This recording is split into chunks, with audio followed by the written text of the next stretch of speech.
Hi, I'm Chuck Carringer. The topic of this Leadership Nugget is resilience.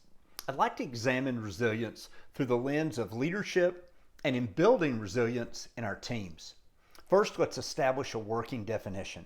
There isn't just one definition of resilience. The key components are the ability to bounce back, to rebound, to recover from a disappointment or frustration, setback, or even a failure. One definition noted that resilience could be developed.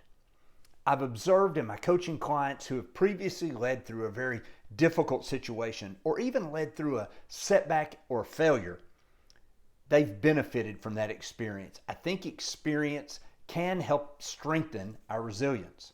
I'd like to offer 3 checkpoints as you consider resilience today and your team. The first checkpoint would be the aspect or quality of confidence. Confidence is so important in times of disappointment or setbacks or even failure. And obviously, because we've experienced a difficult situation, it would be only natural that our confidence be shaken a little bit. I've observed in the most resilient teams, they are confident in each other. They're confident in their abilities to overcome whatever has happened. I think the time to build resilience in our teams is before we encounter one of these very dire situations. That we begin to instill in our teams that, hey, we're up to whatever challenge we face.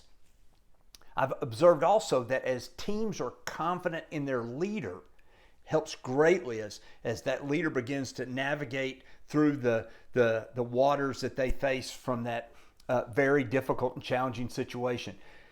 Teams want to believe and need to know that their leader is up to the task, they're capable, and that their leader is being transparent as they at all can be. They're sharing as much information as possible. Those aspects build confidence in the leader from the team. The second checkpoint would be that of disciplined work routines. Here's what I mean by this. I've noted that in times of setback, failure, frustration, disappointment, that sometimes we're a bit uncertain what to do next. And I've also observed that in the most resilient teams, when they face a difficulty, a setback, the first thing they do is they go back to work. Now, there may be adjustments that are made as time goes on, but immediately they follow their routine.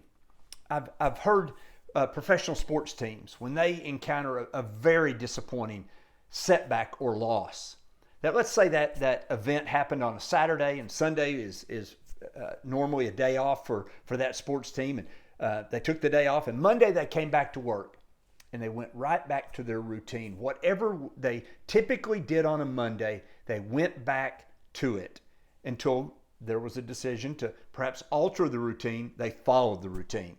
And from that, there's a resilience that can be built. The third checkpoint that I'd like to mention is the significance of social support. In times of setback, difficulty, failure, there is a strengthening from having other people walking with you. The team can strengthen one another, but we need to make sure as leaders that no one has isolated themselves from the team. We need to be very inclusive. We need to make sure that everyone is inside of this team dynamic as we navigate this very difficult season. Leaders, I'll just mention that as you lead through difficulty or adversity, it's crucial that you're not isolated, that you have a support network as well. Social support.